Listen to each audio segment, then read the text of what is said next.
Assalamualaikum warahmatullahi wabarakatuh. Waalaikumsalam warahmatullahi wabarakatuh. Halo roster jasa marga semua, dimanapun berada, salam sejahtera untuk kita semua. Selamat datang dan berjumpa lagi di acara JM Preneurship 2 dengan tema Creative Marketing for Entrepreneurship. Kami ucapkan selamat datang kepada narasumber kita. Yang pertama yaitu Ibu Lise Oktaviana, selaku Bisnis Marketing PT JMTO. Selamat siang Ibu. Ya, Pak Ade. Ya, alhamdulillah. Baik, terima kasih Ibu. Yang kedua yaitu narasumber kita Ibu Silvana Pangaribuan, selaku Finance and Business Management Dep Head Regional Nusantara Toll Road Division. Selamat sore Ibu Silvana. Selamat sore Pak. Ya, terima kasih Ibu. Dan yang ketiga Pak Wasta Gunadi, selaku Learning Experience Senior Specialist. Selamat sore Pak. Selamat sore Mas. Assalamualaikum. Oke, terima kasih. Dan tak lupa kami sapa para grup head, direksi anak perusahaan, dan seluruh roster jasa marga di unit kantor pusat, regional, representatif office, anak perusahaan maupun afiliasi lainnya. Baik, berikutnya adalah sambutan dari Project Leader JM Planner yaitu Pak Wasta Gunadi. Kepada Pak Wasta kami persilakan. Oke, sore. Assalamualaikum warahmatullahi wabarakatuh. Selamat sore pada seluruh peserta JM Preneurship pada sore hari ini. Yang saya hormati Corporate Secretary, para Group Head, para Regional Division Head, GM Representative Office, Direksi Anak Perusahaan, dan afiliasi lainnya, juga para roadster jasa marga dimanapun Anda berada. Saat ini kita sudah memasuki JM Preneurship yang kedua, ya, setelah minggu lalu yang pertama, minggu ini yang kedua, dan sebagaimana pernah saya sampaikan pada minggu lalu bahwa acara JM Preneurship ini adalah dalam rangka membangun jiwa kewirausahaan para roster jasa marga, ya, sehingga mereka akan memiliki jiwa kewirausahaan yang tidak hanya berguna pada saat memasuki masa pensiun saja, tapi juga bermanfaat pada saat masih aktif, ya. Karena roster yang memiliki jiwa kewirausahaan, dia tentunya akan lebih kreatif, ya, dibanding dengan roster yang mungkin flat aja, ya. Jadi paling tidak dengan kewirausahaan ini kita harapkan para roster sekalian bisa semakin kreatif, ya, mempunyai jiwa kewirausahaan yang bisa mendukung, bahkan bisa menjadi second career dari para roster. Jadi misalnya kayak Pak Tatang kemarin yang minggu lalu kita tampilkan, ya, jadi bukan hanya sukses di kantor, tapi Pak Tatang sukses dengan usahanya di luar kantor. Nah, ini kita harapkan acara JM Preneurship ini bisa meningkatkan atau bisa membantu teman-teman sekalian untuk membangun jiwa kewirausahaan para roster. Dan untuk kali ini, untuk minggu ini, kita akan tampilkan dua narasumber milenial, ya, dua narasumber milenial yang baru saja selesai menyelesaikan beasiswanya di luar negeri, S2-nya, Master of Business Administration, dua-duanya. Yang pertama adalah Ibu Lise Oktaviana, ya. Dia baru selesai menyelesaikan MBA-nya di Australian National University, ya. Kemudian juga ada Ibu Silvana, narasumber yang kedua. Dia juga berhasil menyelesaikan pendidikannya di University of Sussex, London, ya. Nah, kita harapkan dua narasumber ini bisa menginspirasi, ya, para roster sekalian yang hadir pada sore hari ini. Khususnya nanti mereka akan bicara dari sisi marketingnya. Karena mau nggak mau, dalam melakukan usaha, marketing adalah faktor utama agar usaha kita bisa semakin maju, ya. Tanpa teknik marketing yang baik, ya, saya rasa usaha kita akan sulit untuk berkembangnya. Oleh karena itu, dengan ilmu yang masih fresh, ya, ilmu yang masih fresh didapatkan oleh kedua milenial ini, kita harapkan ini bisa membantu Bapak Ibu untuk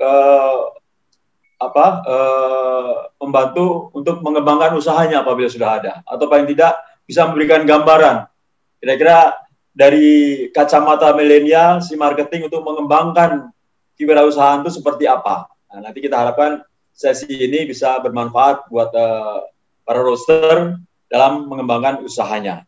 Dan minggu depan itu adalah minggu yang pendek, ya. Kita hanya masuk Senin, Selasa, dan rencananya Selasa nanti ada narasumber dari mantan roaster senior Jasa Marga yang akan mengisi acara Entrepreneurship untuk periode yang ketiga. Beliau sukses di usahanya sekarang. Nah, nanti kita akan berjumpa lagi dengan beliau. Kita harapkan bisa menjadi inspirasi juga buat para roaster untuk membangun jiwa kewirausahaannya. Kami dari Jasa Marga Institute mengucapkan terima kasih atas kehadiran dan keikutsertaannya. Semoga acara Entrepreneurship ini mampu membangun jiwa kewirausahaan dari para roaster Jasa Marga. Sekali lagi juga terima kasih kepada Ibu Lisa dan Ibu Silvana yang sudah menyempatkan hadir untuk menjadi narasumber di acara Entrepreneurship batch yang kedua ini. Terima kasih. Billahi taufiq wal hidayah. Wassalamualaikum warahmatullahi wabarakatuh. Waalaikumsalam warahmatullahi wabarakatuh. Terima kasih Pak Wasta atas sambutannya.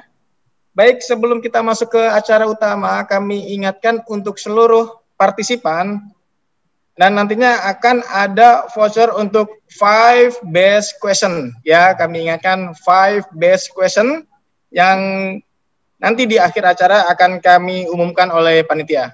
Oke? Makanya tetap semangat untuk menyaksikan Entrepreneur kali ini. Baik, kita masuk ke acara utama, yaitu paparan materi yang akan disampaikan oleh Ibu Lisa Oktaviana dan Ibu Silvana Pangaribuan. Kepada keduanya kami persilakan. Baik, terima kasih Pak Ade. Tadi Pak Wasta juga terima kasih. Senang sekali bisa berkesempatan berbagi, sharing. Saya rasa di sini nanti kita sifatnya sharing ya, bisa bercerita tentang apa sih marketing yang kreatif, khususnya untuk di entrepreneurship. Nanti saya nggak sendirian, juga ada Mbak Silvana di sini untuk bisa sharing tentang marketing. Mungkin bisa langsung dimulai ya slide-nya Bapak Ibu. Saya sapa dulu ya. Assalamualaikum warahmatullahi wabarakatuh. Selamat sore. Terima kasih sudah join. Mungkin bisa langsung slide-nya Bu. Di sini nanti akan, betul yang tadi Pak Wasta sampaikan, sesuai dengan tema DJ Entrepreneurship ini, nanti kita akan fokuskan untuk bagaimana dari sudut pandang kewirausahaan maupun berbisnis untuk fungsi marketingnya. Slide berikutnya Bu. Ini tadi timnya sudah disampaikan, nanti saya nggak sendirian, ada Mbak Silvana juga di sini. Lanjut nih, jadi buat para Bapak Ibu, para roadster, teman-teman semua, boleh slide berikutnya Bu. Pasti pernah nggak sih ngerasain kayak gini nih, kayak kesulitan-kesulitan pada saat mau berwirausaha gitu ya, memikirkan apa sih bisnis yang mau kita laksanakan. Nah, ini jadi lumrah nih untuk seorang entrepreneur atau wirausahawan, mulai dari punya ide, rencana, terus mereka juga punya actionnya seperti apa, terus gagal, coba lagi, sampai kita menemukan titik berhasilnya seperti apa.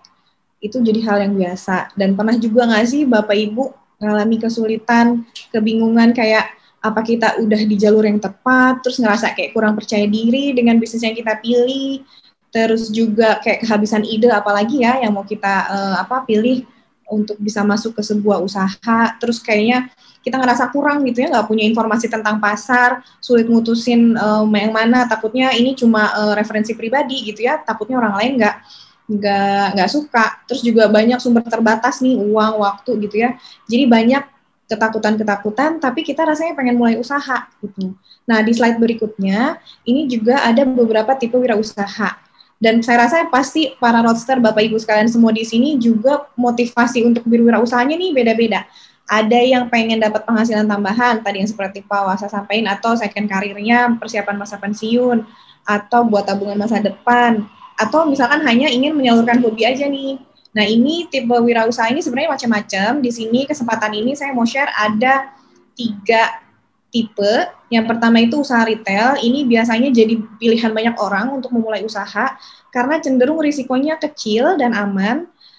Karena kerugiannya itu hanya biasanya tipis ya, dari persaingan antar retail aja nih, main harga aja tipis-tipis, jadi perang harganya lumayan kenceng di sini. Nah, terus tipe wirausaha berikutnya itu ada industri kreatif. Ini buat tipikal orang-orang yang kayaknya punya banyak ide, punya banyak kemampuan, jadi menciptakan sesuatu. Nah, ini tapi biasanya kalau untuk masuk ke industri ini, kita perlu memahami tren pasarnya dengan baik gitu ya. Nah, tipe bisnis yang terakhir ini yang lagi booming ya sekarang di era serba digital. Jadi biasanya orang-orang yang masuk ke bisnis digital ini mencari peluang untuk bisa memberikan manfaat buat para konsumennya. Contohnya kayak Gojek, Grab gitu ya, yang memudahkan konsumen untuk beraktivitas macam-macam. Jadi kita sangat dimudahkan sekali sekarang. Dari pesan makanan, antar jemput, kirim barang, beli tiket, bahkan bisa transfer uang juga. Jadi kayaknya apa sih yang nggak bisa dilakuin sama Gojek, Grab sekarang ini gitu ya. Nah, ini semua berasal dari membantu pekerjaan-pekerjaan para pelanggannya dan memberikan manfaatnya gitu. Nah, tentu yang tadi Pak Wasa juga udah bilang, tipe-tipe ini juga perlu upaya mempromosikan produk dan jasanya supaya bisa diketahui nih sama banyak orang, bisa digunakan dan memberikan profit buat kita sebagai wirausaha. Nah, aktivitas itu yang biasa kita kenal dengan nama marketing. Nah, silakan Bu di slide berikutnya. Ini saya akan satu share aja dari American Marketing Association yang menyatakan bahwa arti marketing itu sebuah aktivitas untuk membuat, mengkomunikasikan, menyampaikan atau memberikan penawaran yang bernilai. Di sini saya highlight tawaran yang bernilai itu maksudnya semua aktivitas marketing ini baiknya berorientasi pada pelanggan itu sendiri. Nah, jadi karena memang biasanya marketing ini dimulai dari pemenuhan kebutuhan, terus yang kemudian tumbuh jadi keinginan. Nah, ini jadi sebuah peluang usaha. Nah, di slide berikutnya kita perkenalkan ada entrepreneurial marketing. Nah, entrepreneurial marketing ini memang spesifik untuk para entrepreneur, wirausahawan, yang dimana kita mengedepankan fungsi koneksi. Jadi, koneksi di sini antara kita sebagai penjual dan pelanggan sebagai pembeli. Kita harus lihat koneksi apa yang mau kita bina. Terus juga nggak kalah penting, benefit apa nih, dan nilai tambah apa yang bisa kita tawarkan ke para calon pelanggan kita, dan juga semua aktivitas marketing ini harus tujuannya untuk memahami, mempengaruhi, dan memberikan pelayanan kepada pelanggan. Ini contohnya, dan ini semua itu biasanya mulai dari market survey. Jadi kita harus tahu apa sih keinginan dan kebutuhan para pengguna, macam-macam ya caranya. Nah, saya kasih contoh misalkan kayak iPhone itu, mereka menciptakan desain smartphone terbarunya itu biasanya untuk bisnis-bisnis teknologi tinggi seperti ini, mereka berpikir bahwa sebenarnya pelanggan itu tidak tahu betul apa yang menjadi kebutuhan dan keinginan mereka sampai produknya itu ada di tangan mereka. Karena kan mereka biasanya produknya itu kayak launchingnya aja tuh agak dibikin misterius gitu. Nah, ini adalah tipikal-tipikal industri yang mendrive pasar gitu, dan memang ini sedikit sih yang kayak gini. Jadi mereka bukan melihat tren pasar baru masuk, tapi lebih ke mendrive pasar. Nah, ini contohnya aja. Berikutnya, Ibu. Nah, untuk menjadi seorang entrepreneurial marketers ini, baiknya kita punya 2 mindset utama nih, Bapak, Ibu, dan para roadster. Pertama itu ada inovatif mindset. Jadi dengan inovatif mindset ini, kita juga perlu mendengarkan keinginan dan kebutuhan pelanggan yang tadi saya sampaikan. Dan kita harus menerima feedback, bahkan kita harus mencari feedbacknya itu apa sih, karena untuk mengembangkan produk atau jasa yang kita akan tawarkan supaya bisa diterima di pasar. Terus juga jangan ragu untuk bereksperimen, cari-cari inspirasi dari orang yang sukses sebelumnya, belajar dari pengalamannya. Terus kita juga jangan lupa juga untuk bisa memikirkan opsi berkolaborasi. Sebenarnya kolaborasi ini juga bisa menjadi salah satu strategi bisnis untuk bisa memenangkan pasar. Bahkan kita bisa loh berkolaborasi dengan pesaing sekalipun gitu. Jadi kita bisa menciptakan sebuah produk baru. Nah, ini penting untuk bisa mengembangkan produk itu sendiri dan mengidentifikasi tantangan yang ada. Karena dan ujung-ujungnya dari ini kita bisa menambah profit itu sendiri gitu. Nah, untuk yang kedua ini creativity mindset. Jadi penting untuk menjadi kreatif karena dengan kita bisa kreatif itu kita tidak membatasi diri, tidak mudah takut gitu ya.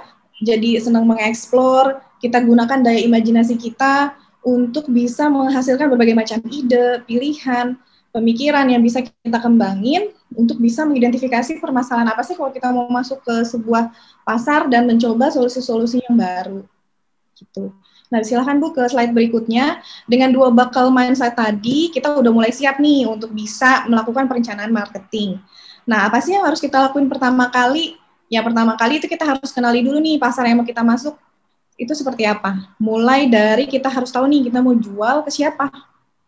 Kira-kira apa sih manfaat yang mereka cari atau manfaat yang mereka pengen terima.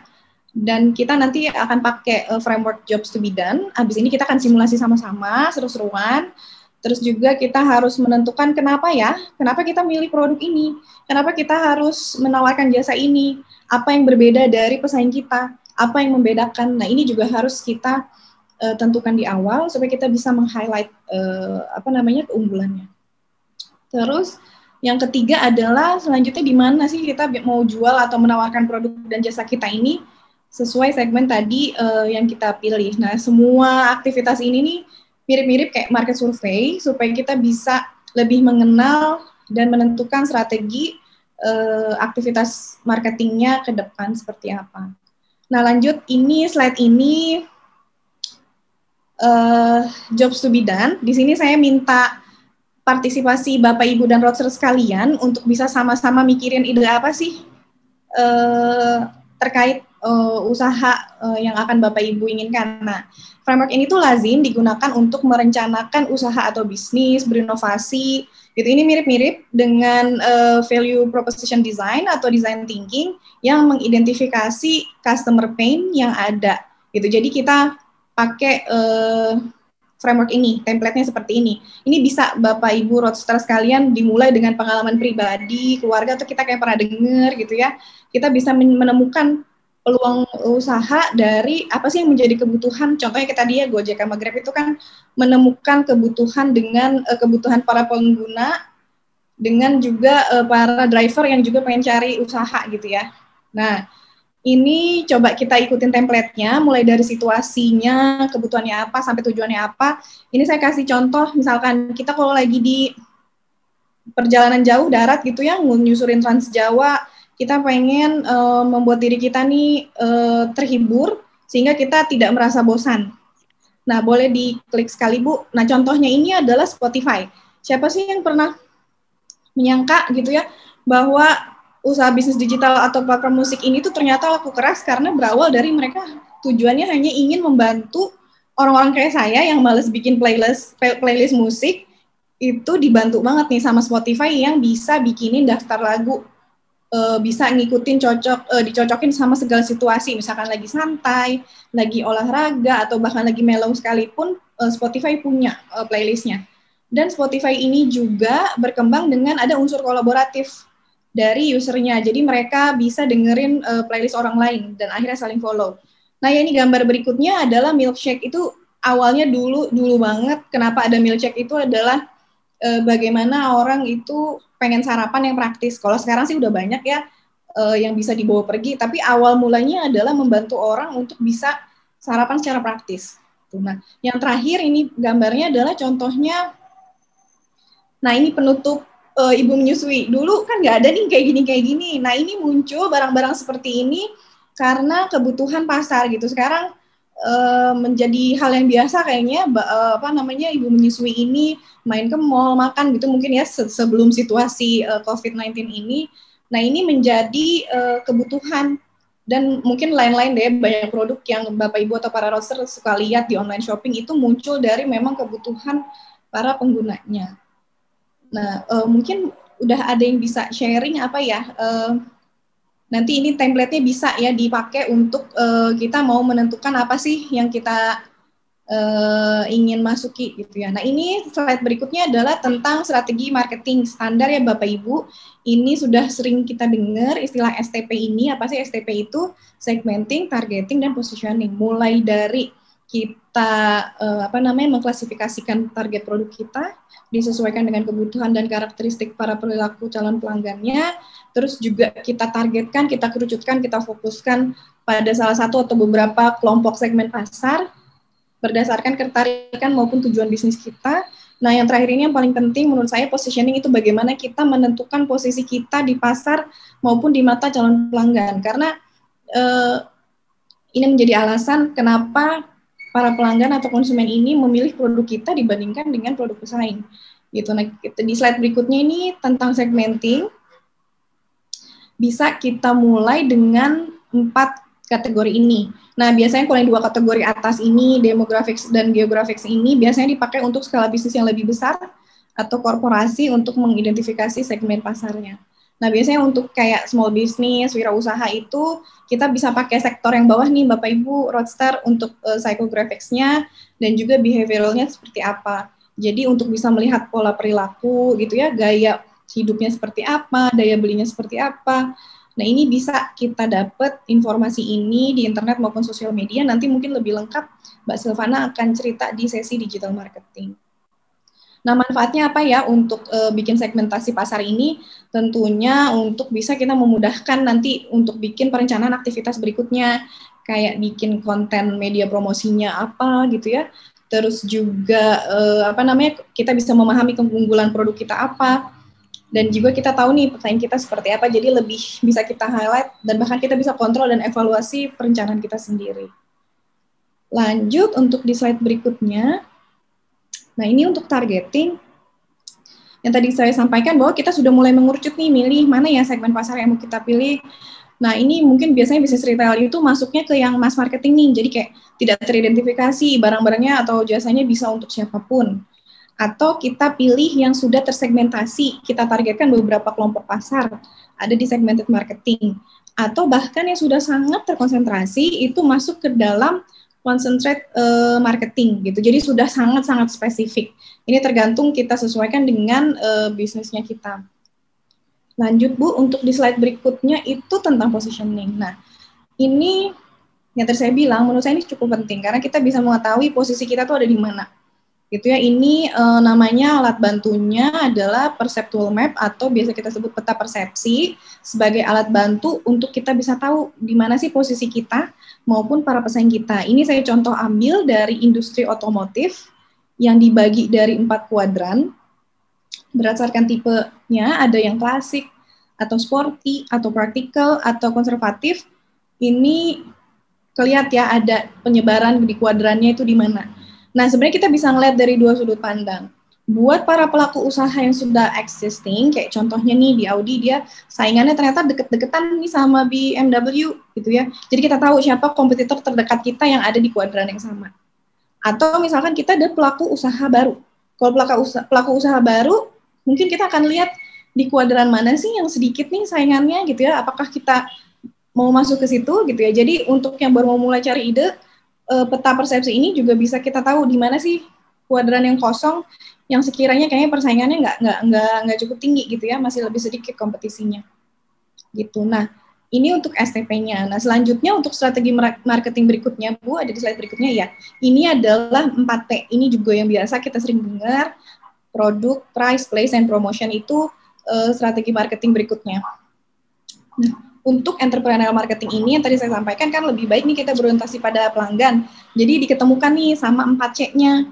Jadi yang pertama itu dari sisi produk bagaimana memberikan manfaat atau customer solution yang artinya bisa mampu memecahkan masalah konsumen. Yang tadi saya bilang bisa pakai nih jobs to be done framework-nya Bapak Ibu bisa digunain untuk bisa menentukan apa sih customer solution-nya. Terus yang kedua juga mengenai price. Ini jadi harga yang ditentukan juga harus memberikan manfaat. Jadi yang dibayarkan ini sesuai dengan kebutuhan dan biaya daya belinya para pembelinya gitu ya. Terus dari yang ketiga ini place atau saluran distribusinya ini juga memberikan manfaat convenience atau mampu memberikan kemudahan memperoleh gitu ya, atau gampang diakses. Dan yang terakhir adalah promotion, itu memberikan manfaat communication. Jadi artinya karena tadi itu kan entrepreneurial marketing adalah kan koneksi. Jadi bagaimana menyediakan jalur komunikasi yang bisa 2 arah secara tepat dan secara tepat sasaran gitu ya. Nah ini lebih jelas lagi tadi kita bisa mulai ya dari kita tentuin dulu produknya apa sih yang mau kita mau, baik dari fiturnya, packagingnya itu kita tentuin. Terus selanjutnya kita tentuin place-nya nih, mau channel distribusinya seperti apa. Terus juga kita tawarkannya melalui media komunikasi atau alat promosi apa nih yang sesuai dengan karakteristik segmen pasarnya. Lalu yang terakhir adalah bagaimana menentukan harga dari produk yang jasanya kita tawarkan. Nah di slide berikutnya ini saya share case study sedikit dari Pepsi. Jadi mungkin Bapak Ibu roadster sekalian tahu kalau Pepsi Corporation ini sendirinya punya diferensiasi produk-produk yang macam-macam nih. Kalau Bapak Ibu lihat di bagian kolom produk itu adalah semuanya produk-produk milik Pepsi Corporation, gitu ya. Jadi mereka diferensiasinya banyak. Nah, kalau Pepsi-nya sendiri itu masuk ke dalam kategori soft drink yang kita tahu ini persaingannya cukup ketat. Jadi mereka menentukan harganya pun itu competitive pricing. Jadi mereka lebih memilih harga yang rendah supaya bisa mengakomodir bisa masuk pasar retail. Gitu ya. Dari sisi place dan saluran distribusinya juga mereka mencoba mengakomodir pasar retailnya ini hampir masuk di beragam channel supaya bisa masuk langsung ke end usernya atau di customer-nya. Nah untuk aktivitas promosinya juga kalau kita lihat ini Pepsi cukup beragam, gitu ya. Hampir di semua lini atau tipe promosi mereka punya. Karena mereka targetin segmen pasarnya adalah kaula muda, jadi mereka juga pakai brand ambassador dari para selebritas ini yang mungkin udah jadi hal biasa yang dilakukan oleh produk-produk yang memang sasarannya itu para millennials gitu ya. Dan bahkan mereka juga pakai above the line, below the line untuk bisa dapat manfaat jangka pendek dan jangka panjang. Lanjut di slide berikutnya, ini tadi tentang produk. Nah, kalau untuk strategi pricing di sini saya dalam kesempatan ini saya coba sampaikan 3 macam strategi. Yang pertama itu skimming. Jadi skimming strategi itu maksudnya kita tentukan untuk harga yang cukup tinggi tapi volume penjualannya sedikit. Gitu. Jadi ini baik untuk biasanya digunain untuk produsen yang kayak baru mengeluarkan inovasi baru gitu ya, barang-barang berteknologi tinggi kayak mobil, smartphone. Ini tujuannya mereka gunakan untuk bisa menjaga profit industri mereka tetap tinggi. Jadi dan mereka tuh sangat menghindari persaingan harga atau perang harga. Nah, untuk strategi berikutnya itu adalah market penetration ini kebalikannya. Jadi mereka menawarkan harga yang cukup rendah tapi dengan volume penjualan tinggi. Nah, ini yang biasa kita sering lihat ya untuk produk-produk retail yang dijual secara grosiran gitu ya, kompetisi pasarnya tinggi. Dan ini mereka biasanya tujuannya menggunakan pricing strategi ini adalah untuk mendapatkan pangsa pasar yang cukup tinggi juga. Gitu. Nah, untuk strategi ketiga, ini ada dynamic pricing ini ditentukan secara langsung dan biasanya dipengaruhi oleh kebutuhan. Kayak harga tiket pesawat gitu ya, kadang kalau lagi liburan atau lagi seasonnya itu harganya tinggi gitu. Jadi mereka punya power untuk bisa menentukan harga. Nah, nggak lupa juga kalau dalam menentukan harga ini, kita juga perlu melakukan perhitungan sederhana untuk mengasumsikan keuntungannya sampai break even-nya seperti apa, itu juga perlu kita lakukan. Nah, slide berikutnya 2P terakhir itu adalah place and promotion. Jadi ini menjelaskan kayak tadi saya sampaikan saluran distribusinya apa, media promosinya apa, disesuaikan dengan karakteristik segmen pasar yang mau kita tuju nih. Nah, ini nanti mungkin Mbak Silvana akan bisa jelasin di sesi berikutnya. Dan satu slide terakhir dari saya tentang marketing tactics ini untuk small business. Nah, ini ada beberapa strategi nih yang bisa kita pilih sesuai dengan milenial sekarang ya. Jadi bisa contohnya bikin market research kecil-kecilan gitu ya, pakai Google Sheet gitu bisa, atau kita tanya-tanya teman-teman sekolah, teman di kantor gitu ya untuk kira-kira apa sih kebutuhannya mereka, atau kita mau menawarkan di tes dulu nih produk kita seperti apa gitu. Atau juga bisa ada pilihan beriklan di sosial media, atau sekarang tuh kayaknya lebih mudah untuk bikin website sendiri gitu ya. Dan gimana Mbak Silvana, ini betul ya sekarang kan eranya bisa mau digital marketing atau direct marketing gitu ya Mbak Silvana? Ya betul banget Mbak Nisha, itu tergantung pada bidang usahanya juga ya. Jadi, iya. Bisa di-combine, bisa digital, bisa direct. Nah, kebetulan nih Mbak Lisha mau lanjutin yang marketing taktiknya nih. Ya, silakan Mbak Silvana dilanjutkan. Ya, pertama saya mau nyapa Bapak Ibu dulu, sobat-sobat Robster. Halo, selamat sore Bapak Ibu. Saya Silvana. Nah, ini kita mau sharing tentang marketing taktiknya nih. Lanjut, Bu.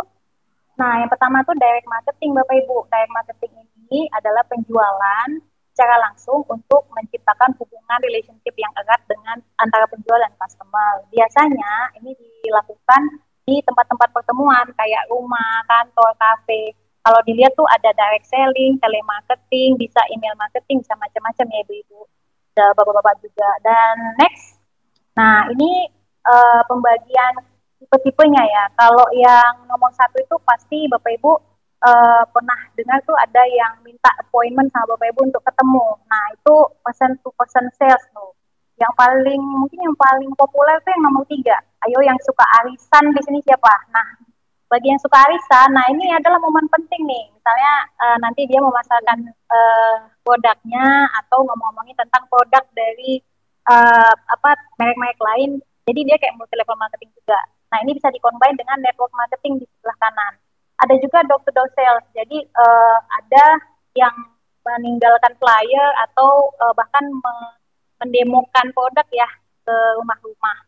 Nah ini macam-macam. Ada juga yang buka stand kayak kemarin ada Pak Tatang tuh kasih presentasi, dia buka stand kayak gitu. Nah itu masuk di venue sales. Lalu ada direct selling tips. Jadi ini tipsnya ya Bapak Ibu ya, untuk bisa mendukung direct selling. Jadi yang penting tuh Bapak Ibu sekali lagi adalah customer need-nya harus dipegang. Jadi fokus dulu nih sama menumbuhkan relationship, kepercayaan dulu nih dengan customer, baru ngomongin sales. Jangan lupa juga nih kuasai produknya sendiri. Kalau jualan tapi nggak menguasai produk ya nggak mungkin bisa ngejual kan. Jadi produk knowledge-nya harus fulfill ya, harus bagus ya. Lalu jangan lupa di-maintain komunikasinya dengan customer. Jangan udah ketemu sekali udah selesai tapi nggak di-maintain. Harus bisa engage dengan customer, harus tahu apa yang terjadi latar belakang customer yang sedang dialami customer juga. Dan harus juga bisa memoles ya conversation skill, listening skill, kemudian pendekatan customer juga harus dimoles, cara mendekatinya juga harus dimoles supaya lebih bagus. Next. Nah, direct selling ini juga ada kelebihan kekurangannya Bapak Ibu. Jadi direct selling ini memang bisa ngindarin kita dari overhead cost yang mahal. Lalu kita juga bisa mengatur cost biaya iklan. Dan kita juga bisa menjangkau customer secara langsung, customer-nya bisa lebih nyaman karena diperhatikan dan lain-lain. Tapi sebenarnya kalau kita fokus pada direct selling, sebenarnya untuk mendapatkan pasar yang baru, customer yang baru itu agak lama, membutuhkan waktu dan energi yang lebih besar. Dan juga kadang-kadang tuh kita, mungkin Bapak Ibu juga pernah dengar cerita pahit penjualan langsung, katanya ini illegal selling, ada gosip-gosip seperti itu. Nah, sebenarnya sih direct selling ini mesti aware dengan praktek dan kewajiban penjualan yang sah. Nah, terus karena ada kelemahan, terus apa? Next. Nah, jadi kita bisa mengandalkan digital marketing juga nih Bapak Ibu. Kalau tadi digital marketingnya, tadi ada marketing mix ya, di share sama Mbak Lice, yang tadinya place-nya itu bisa ketemu di suatu tempat ya, harus ketemu suatu tempat. Nah, kita bisa ketemunya lalu melalui virtual. Terus kalau Bapak Ibu biasanya ngejualnya mungkin di depan rumah atau tetangga, Bapak Ibu bisa ngejualnya sampai keluar kota. Ya, itu bisa mengglobal. Lalu ada new channel, Bapak Ibu bisa dapat channel-channel customer baru gitu. Nah, jadi digital marketing itu penggunaan teknologi digital untuk membentuk komunikasi yang terintegrasi, terencana, terukur, yang membantu untuk mendapatkan dan mempertahankan pelanggan sambil membangun hubungan yang lebih dalam dengan customer. Nah, digital marketing ini, karena sekarang ini lagi di tengah COVID ya Bu ya, jadi Bapak Ibu ya, jadi di tengah COVID-19 ini pemasaran online ini dan digital branding itu jadi pilihan banget.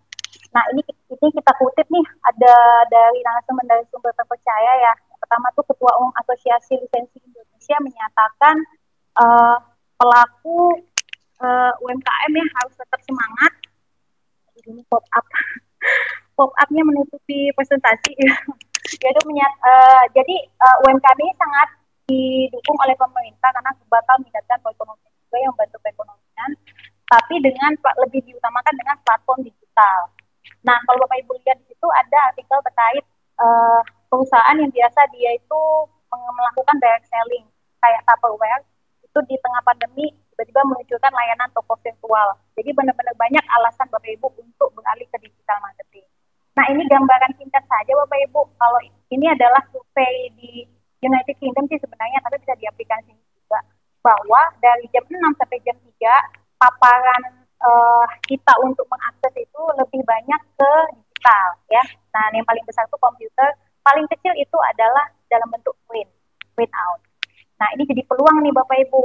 Kemudian next, lebih detail lagi kalau Bapak Ibu sering main sosial media itu juga lagi beken-bekennya ya. Jadi ini paparannya itu lebih kepada communicating sama browsing ya. Jadi lebih banyak browsing.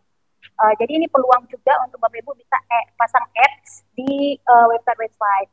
Ini juga bahwa sosial media itu ini paparan penggunaan sosial media ya dari jam 6 sampai jam 3. Paling banyak tuh di sekitaran jam 6 sampai jam 9. Jadi kalau Bapak Ibu jualan di jam-jam itu sepertinya akan sangat-sangat mengundang perhatian calon-calon customer. Kemudian digital marketing ini banyak banget jenisnya Bu, yang Bapak Ibu. Yang pertama itu personal branding. Jadi kita bicara soal brand dulu ya. Brand itu adalah istilah, tanda, simbol, rancangan, kombinasi yang dimaksudkan sebagai identitas dari produk.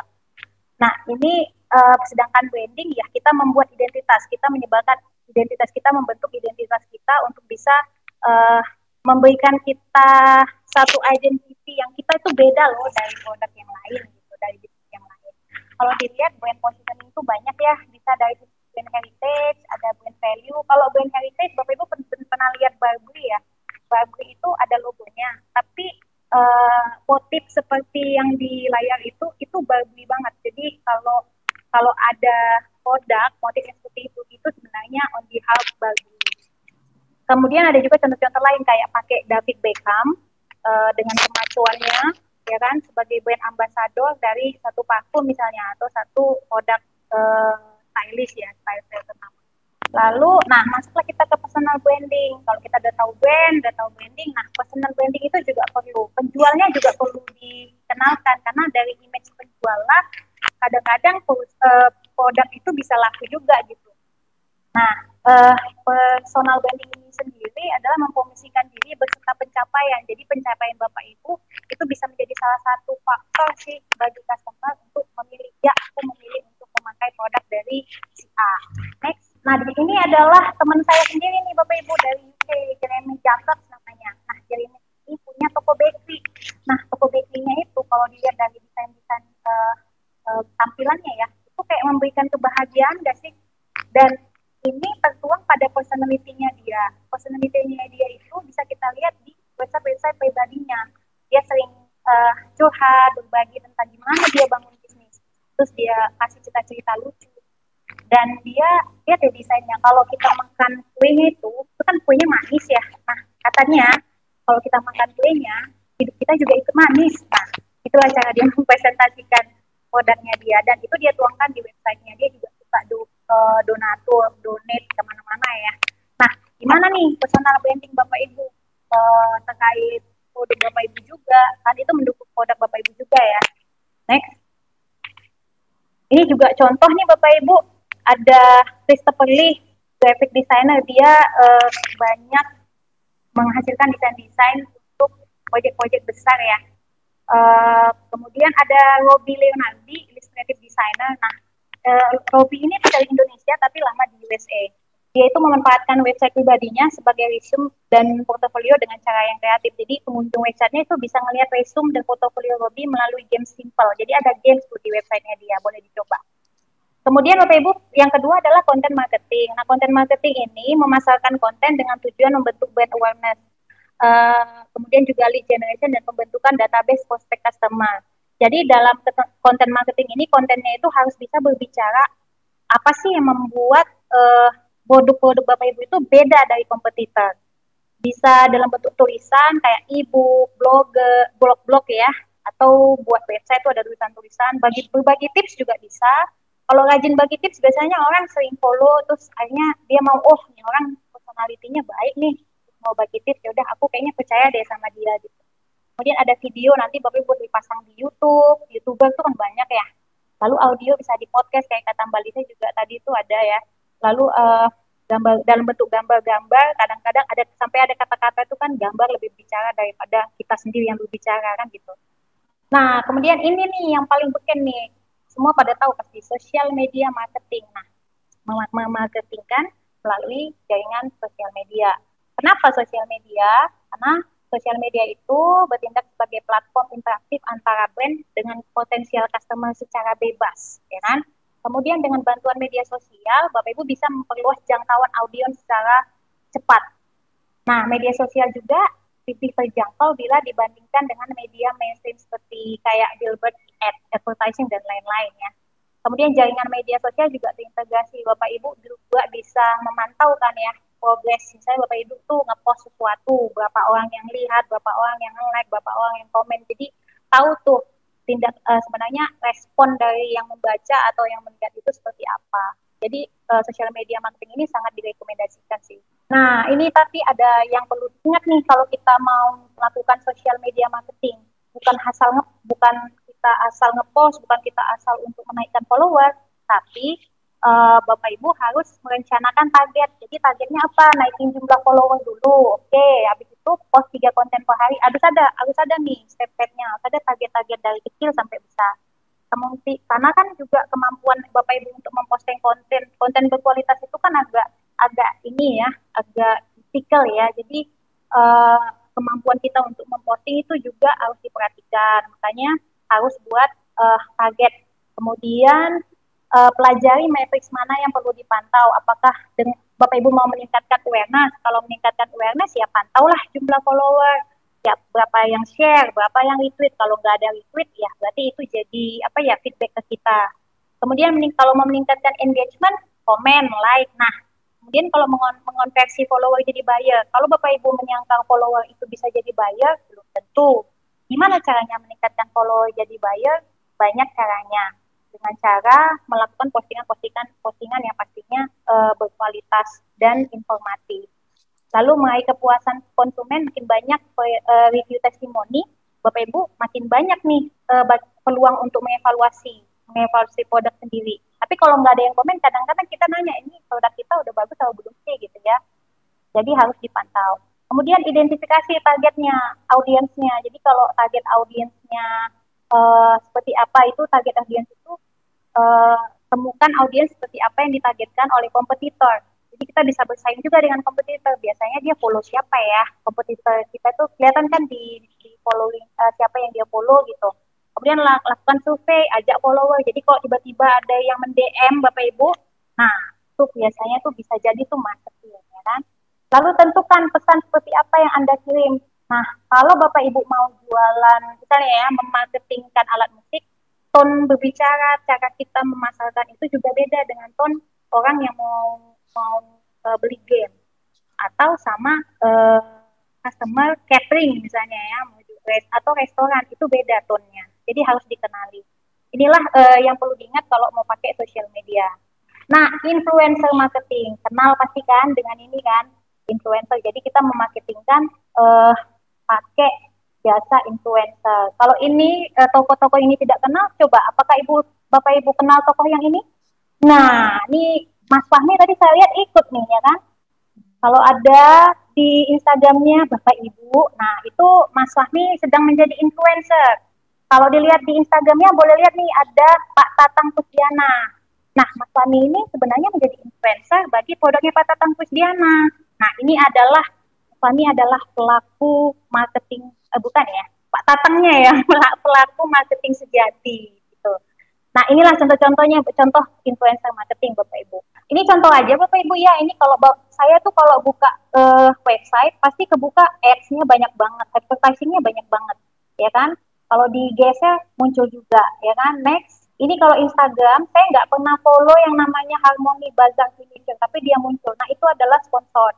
Jadi sponsor itu bisa juga dipakai, dan kemudian ada juga di sampingnya itu dari story. Kalau itu dari feed, ini Instagram story. Saya nggak pernah lihat kulot ini, tapi dia muncul. Tapi ketika saya buka sekali, itu akan muncul kulot-kulot yang lain, ya kan?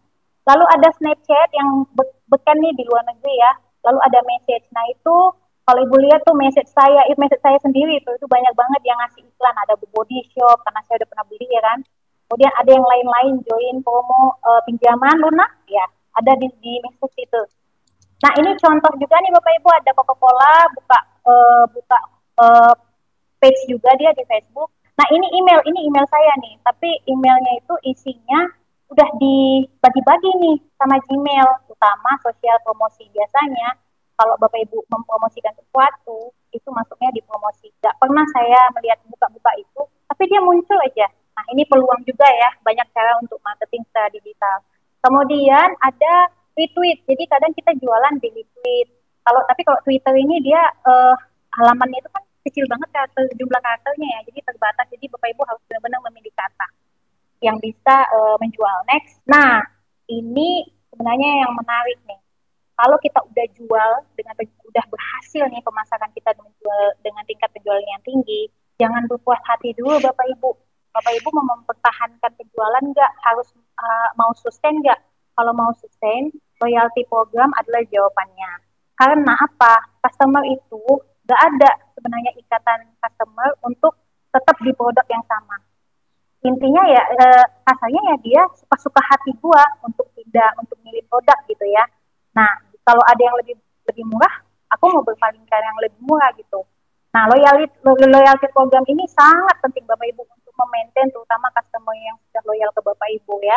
Caranya itu yang pertama relationship marketing. Jadi relationship marketing ini ya dia itu benar-benar tailored itu benar-benar sesuai banget dengan karakter customernya. Kemudian perhatian kita ke dia itu harus ramah, kemudian personally banget ya kan, dan tidak mengganggu maunya.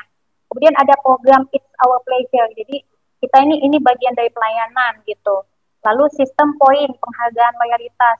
Kemudian ada pemantauan media sosial gitu ya. Di dari media sosial juga kadang ada komen-komen, ada komplain-komplain perasaan customer, aku pakai ini kayak gini gitu. Jadi harus tindak lanjuti.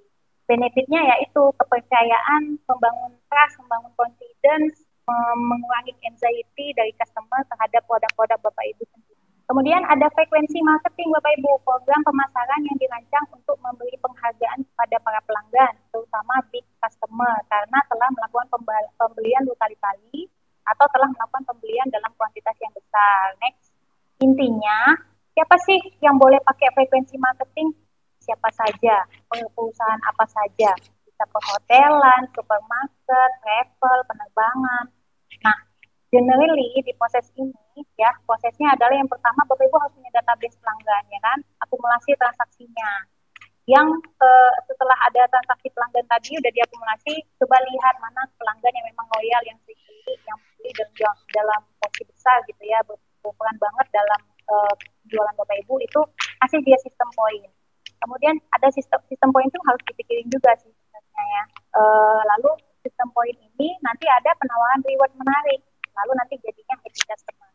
Tapi ada yang perlu diperhatikan Bapak Ibu. Yang pertama, kualitas produk dan pelayanannya. Kemudian sistem yang baik, mudah dan sederhana. Kadang ada reward tapi saya harus ini, harus itu. Tapi saya nggak mau.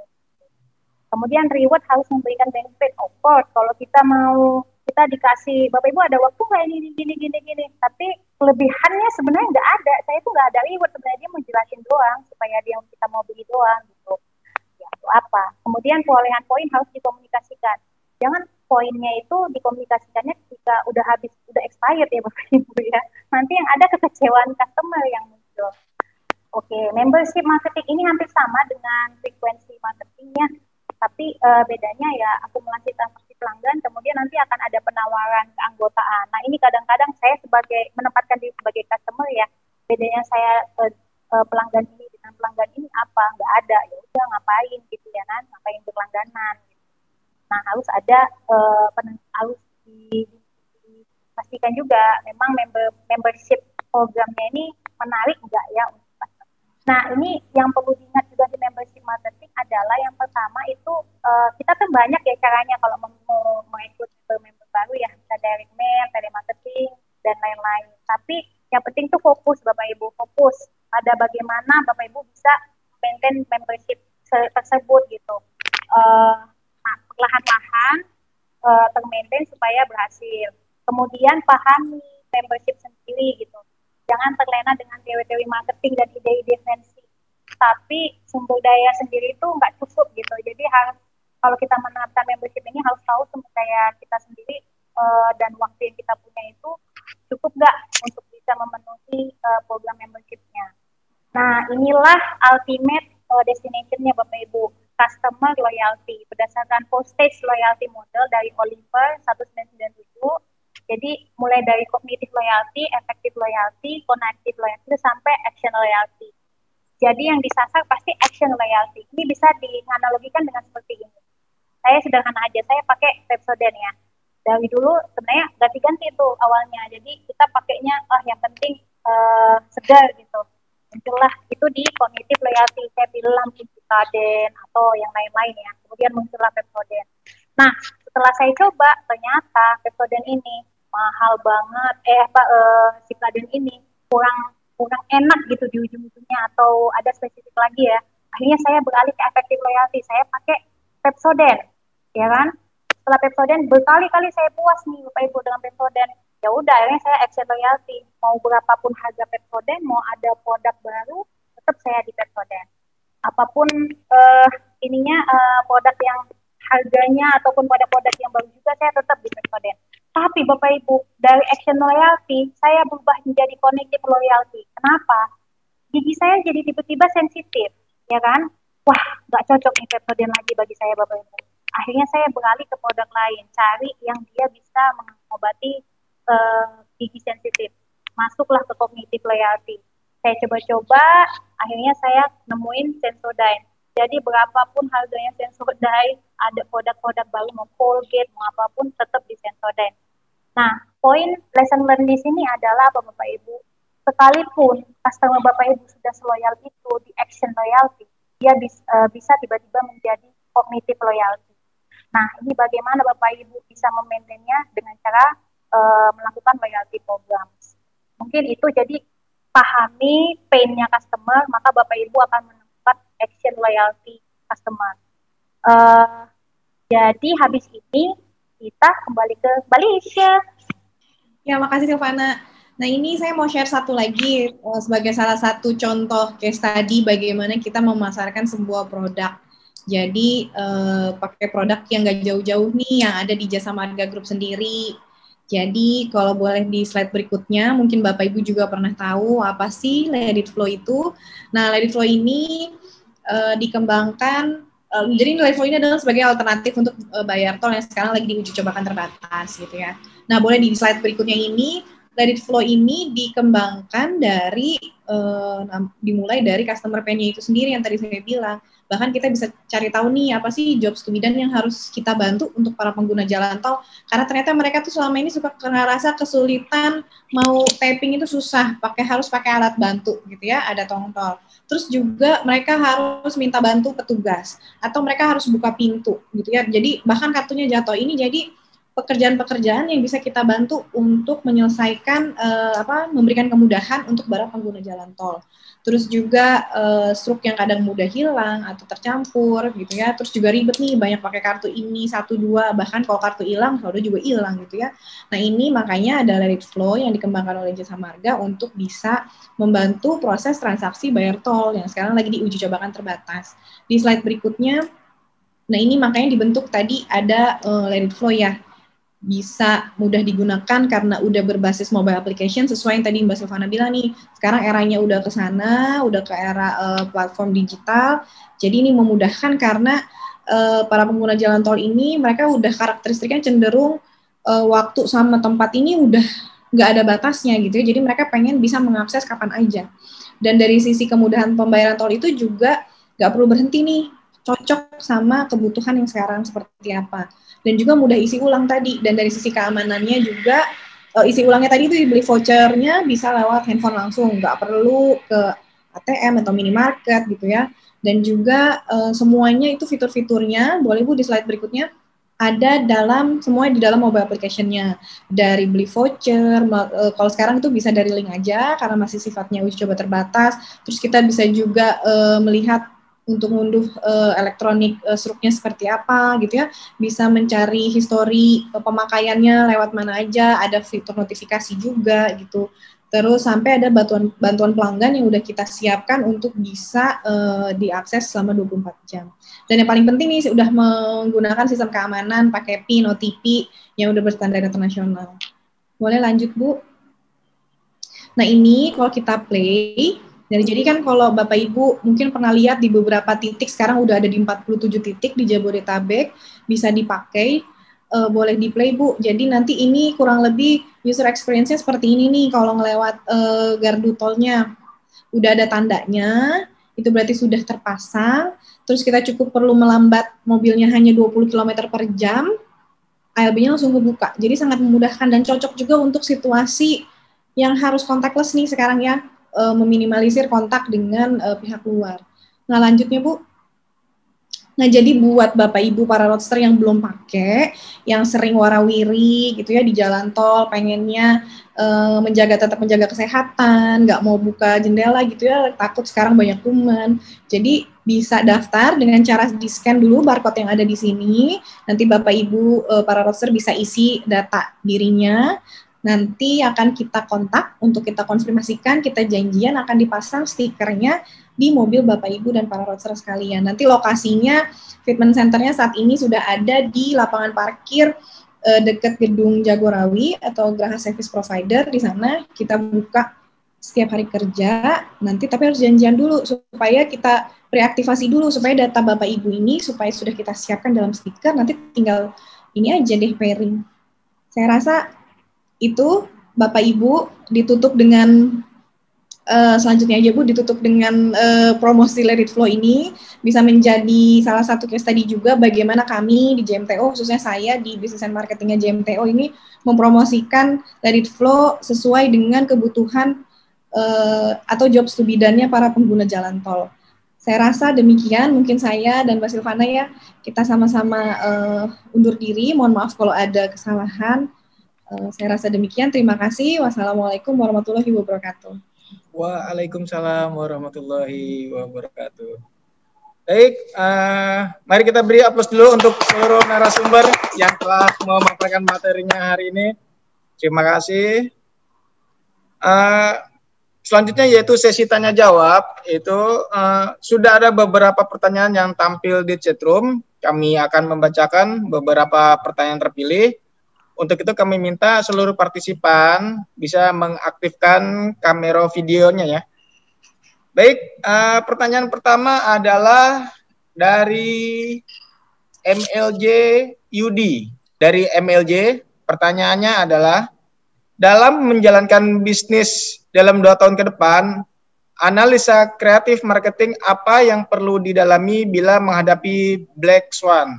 Mungkin nanti ini ada berapa pertanyaan ya Pak, bisa langsung di mau satu-satu atau langsung beberapa pertanyaan? Sepertinya satu-satu aja Bu. Jadi memang kalau saya sebenarnya kurang begitu mendalami tentang apa itu Black Swan ya Pak. Black Swan market ini biasanya memang ada kejadian yang tidak terduga di luar hal-hal normal yang kita perkirakan gitu ya. Jadi punya banyak konsekuensi-konsekuensi yang tidak kita perhitungkan sebelumnya. Saya rasa nih kita dalam kondisi yang sangat sesuai nih dengan kondisi pandemi ini ya. Kita nggak pernah nyangka kalau kita harus menghadapi situasi yang kayak buat keluar aja tuh susah. Dulu mana kita nggak pernah berpikiran kayak mau makan di tempat umum aja harus hati-hati gitu ya. Terus sekarang akhirnya jadi semuanya ini beralih ke pesan antar gitu ya. Nah jadi memang ada kondisi-kondisi nih Pak yang memang tidak sulit kita hindari atau memang di luar kontrolnya kita gitu ya. Nah jadi memang pentingnya tadi itu untuk dari sisi perlu ada mindset kreatif dan inovasinya nih Pak, karena memang tidak ada hal yang pasti gitu ya. Yang tadi Mbak Silvana juga bilang, bahkan untuk sebuah customer yang udah loyal sekalipun, tiba-tiba mereka punya situasi berbeda, akhirnya mereka jadi bisa meninggalkan produknya gitu. Jadi memang banyak variabel-variabel yang bisa membuat kemungkinan-kemungkinan itu di luar ekspektasinya kita. Gitu. Nah, jadi ini yang saya rasa kita yang harus pintar-pintar beradaptasi dan melihat perubahan pasar tadi. Kalau kayak contohnya saya ambil contohnya sekarang aja nih kayak dari sisi pandemi ya Mbak Silvana. Jadi digital marketing ini menjadi sangat cocok gitu ya, sesuai karena orang-orang kan ini jadi berubah karakteristiknya yang tadinya sekarang mereka jadi lebih sering di rumah, misalkan work from home gitu ya, pola perilakunya berubah. Mereka juga jadi lebih sering pakai handphone. Nah, akhirnya makanya digital marketing atau yang melalui social media platform atau platform online, mobile application ini menjadi pilihan yang sesuai gitu ya Mbak Silvana. Ada yang mau ditambahkan?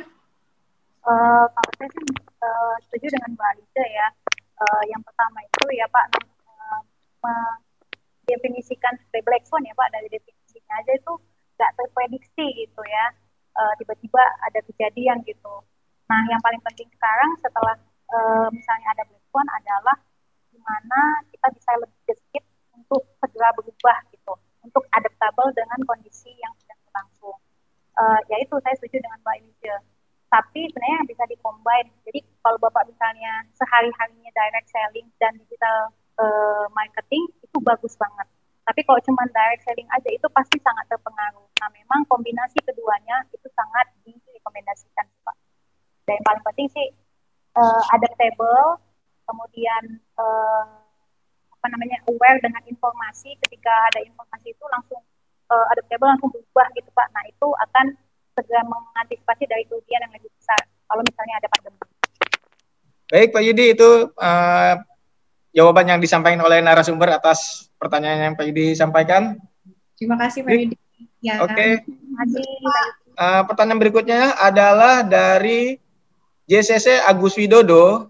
Kreativitas marketing masih terdengar abstrak. Apakah kreativitas dapat diukur agar dapat menentukan apakah jenis dan strategi pemasaran sudah tepat? Mohon penjelasannya dari narasumber. Ya Pak, jadi kreatif itu adalah di sini kita pakai pendekatannya mindsetnya nih Pak. Jadi bagaimana kita melihat, merencanakan atau mau memasuki sebuah pasar ini dengan mindset kreatif. Saya setuju memang ada beberapa hal yang sifatnya itu sulit untuk diukur, tapi itu bisa kita dekatkan dengan hal yang yang paling dekat gitu ya untuk kreativitas tadi. Kreativitas itu kan tadi bisa diukur dalam artian mindsetnya itu dimulai bahwa ketika kita atau orang lain itu tidak membatasi dirinya, artinya bisa ide apapun itu masuk gitu ya. Nah, untuk mengukur kreativitas itu sendiri kita tergantung nih mau yang kita lihat apa. Apakah dari kreativitas mereka dalam mengemas produknya, apakah dalam kreativitas untuk memilih channel distribusinya, atau kreativitas dalam memasarkan melalui saluran promosinya. Jadi nanti kita lihat nih Pak satu-satu. Kalau misalkan mau dari sisi lihat kreatif, karena kan marketing itu tadi luas ya. Kreatifnya ini apakah mau lihat dari pengemasan produknya atau pengembangan produknya, nanti kita bisa ukur dari produknya itu sendiri. Nah, bisa berbagai cara untuk mengukurnya. Bisa dari cara indikator internal kita sendiri, disesuaikan dengan target yang ingin kita capai, atau kita bisa melihat rata-rata industrinya seperti apa. Walaupun ini memang cukup agak rumit ya kalau untuk small business, untuk bisa mencoba membandingkan dengan rata-rata industri pasarnya seperti apa. Tapi mungkin yang paling gampang kita bisa buat target sendiri dan kita lihat apakah tercapai atau enggak indikatornya tadi dari sisi kreativitas untuk mengemas produknya itu sendiri. Misalkan apakah kita sudah bisa bikin produk yang kita tawarkan itu dalam sekali, misalkan dalam 24 jam itu langsung banyak yang mau gitu atau langsung tertarik. Nah, itu kita bisa bikin indikator-indikator sendiri. Berarti artinya, oh ini udah cukup menarik, menjadi suatu hal yang baru gitu ya, dan orang-orang suka gitu. Nah, kalau dari sisi promosinya juga sama nih Pak, kita lihat dulu kreatif promotionnya apa nih, apakah kita, ya tadi tuh akhirnya muncul sekarang influencer, atau kayak sekarang TikTok gitu ya, mungkin Bapak Ibu tahu, Roster, kita nggak pernah tahu yang tadinya TikTok itu kan kita pikir cuma buat kayak joget-joget aja, ternyata itu bisa jadi pakai buat jualan gitu, karena memang si platformnya TikTok ini didesain untuk disesuaikan maunya penggunanya itu untuk apa, karena dia bebasin penggunanya mau gunain TikTok untuk apapun gitu. Jadi, nah kreativitas tadi itu kita harus lihat Pak, mau kita lihat dari perspektif mana. Mungkin dari Mbak Silvana ada yang mau ditambahin? Ya paling nambahin Mbak, lagi-lagi ya kita mengingatkan bahwa dalam marketing itu prinsipnya harus aware sama yang namanya customer pain. Kalau dari saya sih kalau melihat seseorang ini kreatif, yang penting customer itu pain-nya itu terjawab ya, needs-nya dia terjawab, itu udah termasuk kreatif sih Pak. Yang kedua, kalau misalnya mau explore tingkat creativity itu Pak, bisa dari marketing. Tadi sebenarnya saya merangkum sih yang disampaikan Mbak Lucille. Creativity Bapak itu bisa dilihat dari marketing mix yang Bapak buat. Misalnya place, Bapak itu harus engage sama customer lah ya. Jadi kalau place itu Bapak pilih nih customer yang kira-kira kalau kita ketemunya di restoran, mungkin dia lebih engage daripada kita ketemunya di lapangan bola gitu. Tapi kalau misalnya customer Bapak emang suka nonton bola, ya ketemu di lapangan bola itu bagus gitu. Jadi bermain di marketing mix itu udah cukup untuk sekarang Pak ya, cukuplah untuk melihat kreativitas seseorang. Saya rasa Baik. ya. Oke, gimana Pak Agus? Puas ya atas jawaban dari narasumber. Makasih ya Pak Terima kasih Agus. Pak Agus. Oke, Pak Agus Widodo. Baik. Pertanyaan berikutnya adalah dari Astro Khair.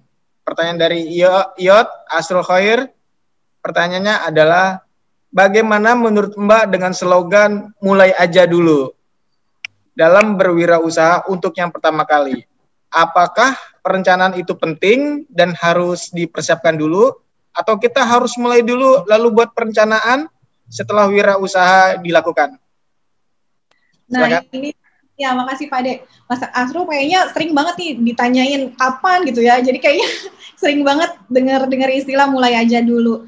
Jadi mulai aja dulu pun ini ketika kita mulai berpikir mau masuk usaha pun itu udah mulai loh Mas gitu. Jadi memang beda-beda, ada yang mau serius, tingkat keseriusannya mau betul-betul dalam skala yang agak lumayan besar, atau memang mau coba-coba dulu gitu ya.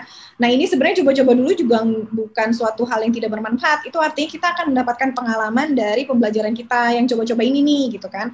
Nah sebenarnya kalau saya pribadi lebih suka dengan yang ada perencanaan dulu nih Mas Asrul, tapi perencanaannya sejauh apa itu bisa kita sesuaikan, misalkan nggak usah sampai punya bisnis plan secakep apa gitu ya, yang sangat kompleks, nggak perlu gitu. Nah cukup tadi pakai framework yang udah kita kasih, pakai STP-nya ya untuk nentuin target pasarnya mau yang kemana nih, karena supaya kita nanti pada saat ngembangin produknya nggak kemana-mana gitu. Jadi kita udah fokus, karena kita nggak bisa melayani untuk siapapun, semua orang nggak bisa kita layani, kita harus fokuskan kita mau melayani siapa. Bahkan kita Jasa Marga sendiri pun kan fokus ya, pelanggannya siapa gitu. Jadi kita harus fokus mau kemana, baru nanti kita bisa mulai memilih produknya juga dua macam nih. Mau ngikutin pasar, akhirnya kita cari-cari, kita masuk pilih produk atau jasa itu, atau kita punya kelebihan. Misalkan kita punya kelebihan hobi masak, jadi kita jualan makanan. Jadi kita milih produknya memang sesuai dengan kompetensinya kita. Nah itu juga mempengaruhi nih mau milih yang mana. Tapi minimal tuh udah tahu nih mau pilih apa, produknya tentang apa gitu ya. Sederhana dulu aja nih Mas Asrul. Terus dari sisi harganya tadi, kita mau pakai harga rendah dulu supaya orang mau banyak, atau kita pakai harga tinggi nanti di tengah-tengah kita kasih diskon gitu ya. Macam-macam nih strateginya, tergantung produknya apa. Nah kalau tadi place-nya itu kayaknya kalau untuk tipe yang mikir-mikir mulai aja dulu nih, digital marketing yang cocok nih gitu ya. Nah yang tadi seperti Mbak Silvana bilang, kayak apa ya, saya juga kadang suka mikir gitu, mau ini tapi kok males gitu ya.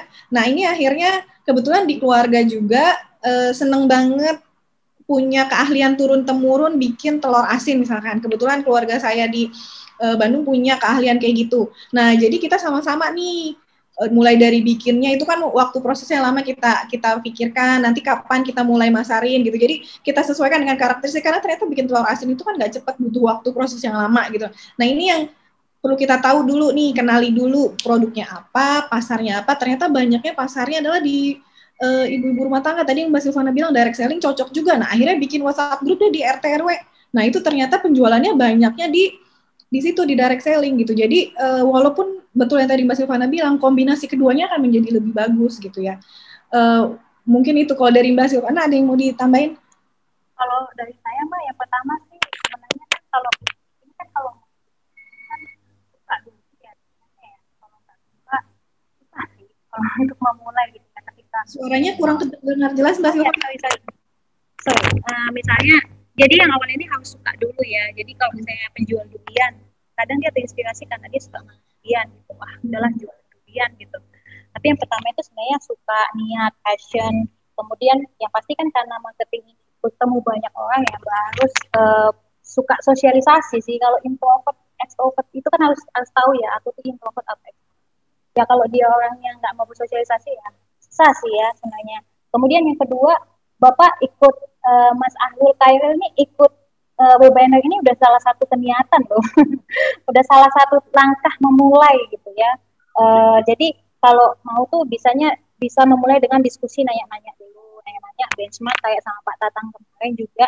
Lalu kalau ada sekarang tuh banyak webinar terus ya kan.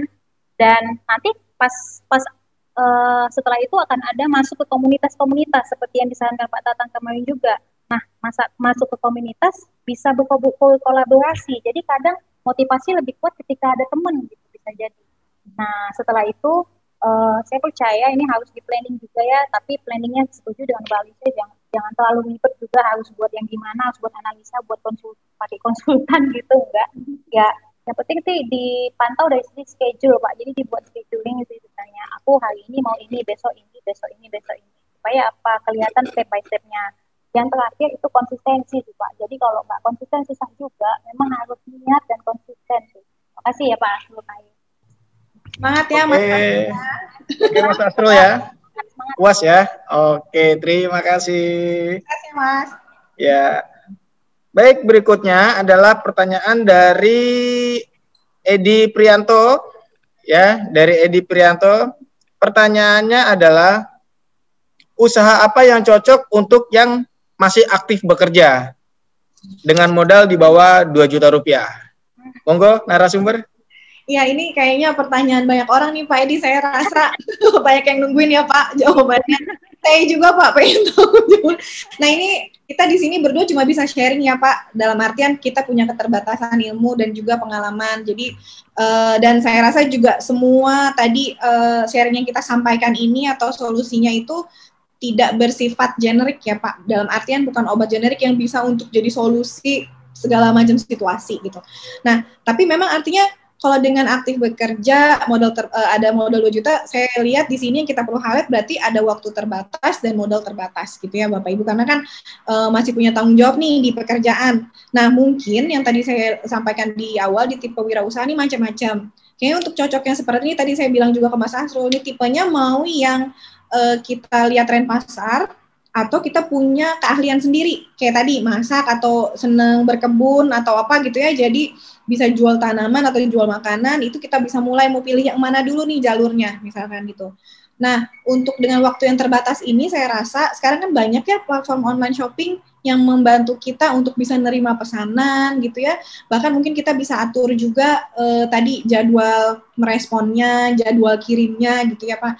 Nah, ini kalau memang selanjutnya pertanyaan saya mau tanya, seberapa serius nih Pak Edi mau menjalani ini? Artinya ketika ingin serius, juga perlu komitmen dari orang-orang di sekitar Bapak untuk bisa sama-sama bekerja sama. Yang tadi saya bilang, keluarga di Bandung punya usaha untuk bikin telur asin, itu akhirnya semua turun tangan. Kita kalau lagi weekend, itu suka ngamplas bareng-bareng gitu ya, ngajak bareng gitu, jadi harus diajak komitmen sama-samanya nih gitu. Nah nanti kan siapa tahu Pak Edi nggak tahu ternyata keluarganya gitu ya, ada yang ternyata kelihatan tuh yang mulai passion-nya muncul yang tadi Mbak Silvana bilang ya, kalau nggak suka tuh agak susah gitu ya dipaksakan. Nah ini yang juga bisa kita pilih Pak, mungkin usaha-usaha retail atau reseller ini yang bisa menjadi salah satu pilihan, tapi saya tadi balik lagi dikembalikan sama Pak Edi dan juga Bapak Ibu yang lain, yang cocoknya mana nih? Mau ngikutin tren pasar di jadi reseller atau retail ikut online shopping, atau punya ternyata kan Pak Edi misalkan ngerasa kayak di rumah ada yang jago bikin kue gitu, ternyata enak nih, masa dirasain sendiri. Nah ini boleh dimulai dengan menjajakan ke tetangga tadi itu dulu, karena ternyata tetangga yang tadi itu yang Mbak Silvana ya, direct selling door to door itu juga menjadi sebuah peluang pasar gitu ya Mbak Silvana. Ada lagi yang mau tambahin Mbak? Kalau saya sih tadi Mbak, yang pertama ya itu Pak, harus suka dulu Pak, lagi-lagi ya. Kalau Mbak, misalnya Bapak pilih yang Bapak passion lah, yang Bapak suka. Misalnya Bapak suka ngaji ya kan, entah jadi guru ngaji, bukan. Jadi ini bukan produk saja ya Pak, bisa jasa. Bisa gitu, juga betul. Punya keahlian, suka, ya udah bisa jadi guru. Kedua itu Bapak informatif, kekinian, update gitu loh. Jadi kayak isu-isu sekarang yang lagi beredar apa sih? Kalau Bapak misalnya mau tahu bisnis apa yang memang pantas ya atau pas lah untuk saat ini, Bapak harus tangkap informasi sih, suka browsing, ngeliat-ngeliat berita ya kan. Oh, ini nih paling suka anak muda menjamur di kopi di mana-mana, menjamur di tempat-tempat nongkrong ya kan. Nah itu bisa jadiin tips Pak. Kemudian yang terakhir tuh belajar dulu ke orang juga bisa Pak. Jadi kayak nebeng dulu, misalnya kayak Mbak Lisha dia bisa jual telur asin, ya udah tunggu dong patungan modalnya. Nah gitu dulu aja sambil cuik-cuik tuh ilmunya dia. Ada nih Pak, itulah personal branding Pak. Jadi ada orang yang tipenya nggak mau ngekip kayak Pak Tatang tuh, ya kan? Jadi dia nggak ngekip ilmunya sendiri, dia mau sharing, ya kan? Nah, ketika udah sharing, Pak Tatangnya nggak apa-apa tuh kalau Bapak bisa buat bisnis baru dan maju, dia nggak apa-apa gitu. Itu dia social development jadinya, ya kan? Bagus gitu. Nah, deketin orang-orang yang kayak gini Pak. Jadi Bapak punya pengalaman dan itu namanya sudah memulai, sudah jalan gitu Pak. Itu sih dari saya Pak mungkin. Oke Bro Edi, puas ya jawabannya ya? Kena dengan 2 juta gitu. Oke, terima kasih. Udah lancar Pak. Mantap. Ini saya ikut jadi influencernya Pak Tatang nih kalau kayak gitu. Betul. Baik, pertanyaan berikutnya adalah dari RKM Muklis. Pertanyaannya adalah, untuk membuka usaha, apakah seseorang harus mempunyai jiwa entrepreneur? Menyikapi fakta adanya seseorang sudah berusaha namun tidak pernah atau belum berhasil. Silakan. Ya Pak Muklis, jadi kalau saya nih ya Pak, melihat bahwa jiwa entrepreneur sama kayak leadership, public speaking itu semua bisa dibangun Pak gitu. Jadi bukan hal-hal yang nggak usah khawatir ngerasa kayak kita punya atau enggak ya gitu. Jadi itu sebenarnya sebuah kompetensi yang bisa kita bangun gitu ya. Jadi, nah tapi betul yang tadi Mbak Silvana bilang, mau suka apa enggaknya itu penting nih, karena kita yang mau menjalani. Jadi makanya kita pilih minatnya mau ke yang mana gitu ya. Jadi tapi wajar nih Pak kalau belum berhasil, yang tadi saya bilang itu sebuah hal yang sangat wajar, dan bahkan itu ada dalam sebuah template proses inovasi, itu harus ada testing, eksperimen, itu perlu gitu. Adanya kegagalan, kesalahan itu wajar, karena kita akhirnya bisa belajar untuk mengembangkan produk itu sendiri. Kalau saya mau curi promosi kayak Let It Flow ini lagi uji coba terbatas, itu artinya lagi diuji cobakan Pak, karena kita mau nerima feedback. Jadi adanya kesalahan 1-2, dikomplain segala macam, itu wajar. Itu kita harus melihat itu dari sudut pandang pembelajaran untuk mengembangkan produknya itu sendiri gitu ya. Dan juga kalau misalkan, nah di sisi lain kalau kita mau melihat untuk bagaimana mengevaluasi dan berkembangnya, kita juga harus cek apakah cara-cara yang kita gunakan ini masih sama gitu. Jadi jangan berharap kita dapat hasil yang baru kalau masih pakai cara yang sama gitu kan ya Pak Muklis. Jadi, nah ini juga yang tadi Mbak Silvana bilang, harus sering-sering rajin cari informasi gitu ya. Apa yang berkembang di luar sana, minimal tanya gitu ya. Tanya sana sini, yang tadi benar Mbak Silvana bilang kalau kita deketin orang-orang yang punya pengalaman gitu ya, apakah terus tanya mereka biasanya ngadepinnya kayak gimana sih. Jadi sering-sering tanya, cari informasi tuh macam-macam Pak, di internet juga banyak gitu ya, di YouTube segala macam, bisa tanya orang yang berpengalaman, karena tadi itu untuk menjadi punya mindset berinovasi dan kreatif, kita juga harus belajar dari orang-orang yang sukses juga. Itu Mbak Silvana, ada yang mau ditambahin? Kalau saya nambahin paling ya Pak Muklis, apa kabar? Nah, jadi kalau nambahin paling gini ya, Pak Muklis memulai dari pain-nya Bapak sendiri sih. Menurut Bapak ada pain nggak supaya Bapak, misalnya nih di pekerjaan nggak, udah boring, ini bored banget sih, aku tuh bored banget, terus mentok karir atau segala macam, berbagai alasan, wah ini bisnis nih, mau jadi wirausaha aja gitu. Cari Pak motivasinya Pak yang bisa membangun itu. Itu sih. Kedua, jangan ikut-ikutan ya Pak. Jadi kayak berkacalah kepada mereka-mereka yang memang sukses. Yang sukses itu Pak dari awalnya itu nggak langsung sukses. Dia pernah jatuh dari 1000, mungkin jatuhnya 999 kali Pak. Jadi menurut saya sih ya kembali lagi, pain Bapak, pain customer ada, ya udah jadiin aja wirausaha. Itu sih Pak. Oke, Pak Muklis, terpecahkan ya solusinya ya. Mudah-mudahan mantap nih narasumbernya memberikan jawaban.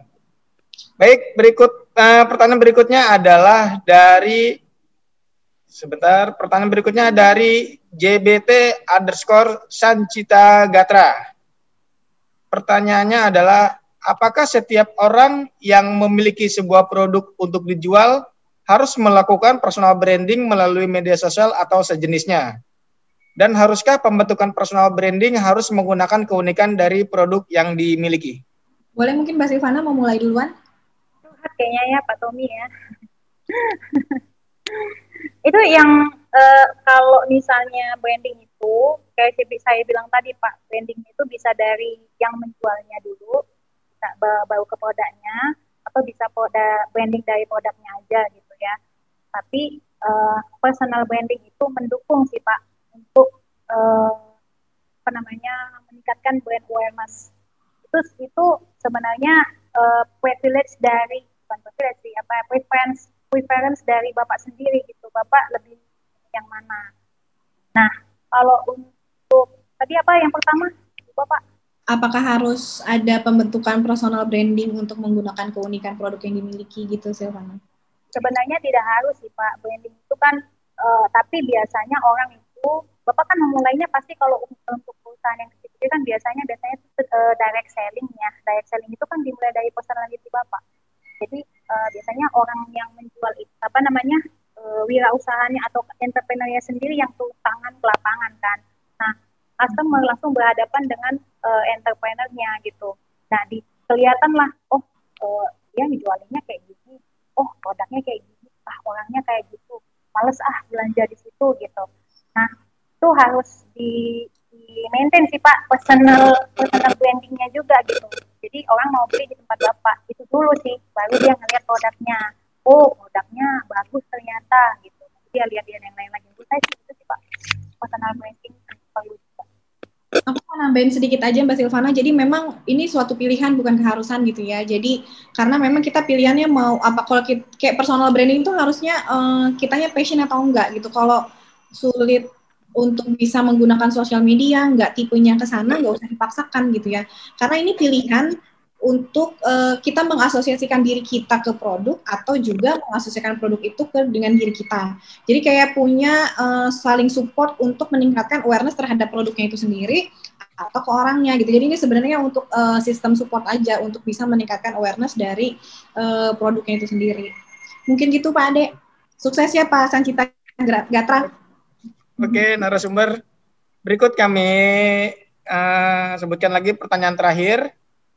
Pertanyaan terakhir dari JMTO_Sumarsono. Di era pandemi COVID-19, untuk mengenalkan bisnis konvensional yang sebelumnya ramai pengunjung menjadi sangat berkurang. Bahkan turun 70% untuk mengembalikan pangsa pasar yang bagus. Apakah ada strategi khusus melalui marketing online? Awal memulai bisnis melalui online, apakah bisa mengembalikan pangsa pasar yang semakin menurun? Iya Pak Sumarsono, tadi seperti yang sudah disampaikan, memang situasi pandemi ini berdampak ke banyak orang gitu ya, apalagi untuk bisnis konvensional yang tadi Bapak bilang. Nah, ini yang tadi melanjutkan perbincangan kita sebelumnya, memang yang tadi harus kita lihat nih Pak, artinya kan pola perilaku orang berubah ya dengan adanya pandemi ini. Kita jadi dibatasi ruang gitu ya, waktu juga jadi terbatas karena semua serba terbatas gitu ya. Jadi yang tadi saya bilang, kita harus lihat nih pola perilaku pengguna atau misalkan pelanggan Bapak sebelumnya ini seperti apa. Yang tadi kan pasti jadi sering di rumah, jadi sering pegang handphone gitu ya, nggak mau kemana-mana, jadi maunya dimudahkan. Jadi kitanya yang harus aktif gitu. Tadi yang seperti Mbak Silvana bilang, banyak contoh-contoh orang yang tadinya dari cuma direct selling, akhirnya mereka punya mobile application atau punya digital marketing, karena mereka harus ngikuti kebutuhan atau karakteristik penggunanya nih Pak gitu ya. Jadi memang digital marketing atau pakai online shopping ini atau platform sosial media mobile apps ini cocok nih Pak. Memang kita harus menuju tempat orang sering menghabiskan waktunya di mana gitu, dan memang online shopping ini jadi dimudahkan gitu ya. Jadi dengan adanya mobile application ini sebenarnya mereka si mobile apps ini punya karakteristik dia bisa kita sebagai pengguna ini bisa mengkontrol kapan mau pesennya, ada personifikasi, kita sukanya apa gitu kan ya, terbantu dari fitur-fiturnya si online shopping ini gitu ya. Terus juga memudahkan untuk saling kolaborasi dan juga tadi itu terbantu dari waktu dan tempatnya Pak. Jadi yang tadi Mbak Silvana bilang dari sisi place ini dengan digital marketing udah jadi tersatukan gitu ya. Mbak Silvana, ada yang mau ditambahkan? Ini saya nambahin ini sih Mbak untuk mendukung aja Pak Sumarsono menempatkan diri sebagai customer deh. Maksudnya ketika Bapak menempatkan diri Bapak sebagai customer, Bapak tahu pahit-pahitnya jadi customer itu apa. Misalnya saya jadi takut keluar rumah, ya udah pakai mobile phone aja. Tapi nggak bisa belinya, berarti Bapak harus buat platform website misalnya, atau buat kayak contohnya aja Pak pakai Tokopedia juga bisa sih sebenarnya ya kan. Nah itu sih Pak, paling mulainya itu dari diri sendiri itu menempatkan diri sendiri sebagai customer. Oh, kayaknya customer aku tuh kesulitan ini. Udah aku pakai strategi. Dan yang kedua, Pak, sebenarnya yang tadi Pak, kembali yang tadi kebersihan untuk adaptable gitu. Cepat aja mengadaptasi. Ketika memang ini nggak efektif, ya udah kita ganti yang lain aja gitu. Tapi sebenarnya kayak kata Mbak Lisi juga, digital platform itu sebenarnya udah adaptable sih Pak terhadap pandemi. Ini sangat direkomendasikan sih kalau mau beralih ke digital. Itu ya Pak. Ya. Sukses ya Pak. Oke, Pak Marsono, terima kasih atas pertanyaannya. Jangan lupa jaga kesehatan, Pak. Oke, Bapak Ibu semua, sesi tanya jawab kita akhiri sampai sini. Bagi yang sudah bertanya, mohon maaf tidak bisa kami bacakan karena waktu terbatas. Dan terima kasih juga atas seluruh perhatian para partisipan. Baik Bapak Ibu semua, kita sampai di penghujung acara. Kami yang bertugas mengucapkan terima kasih kepada seluruh roster Jasa Marga yang telah mengikuti acara kali ini. Tak lupa kami ucapkan mohon maaf apabila dalam penyelenggaraan virtual kali ini terdapat kekurangan. Semoga kita berjumpa lagi di acara virtual lainnya. Salam sehat selalu dan acara kami tutup. Wabillahi taufiq wal hidayah. Wassalamualaikum warahmatullahi wabarakatuh.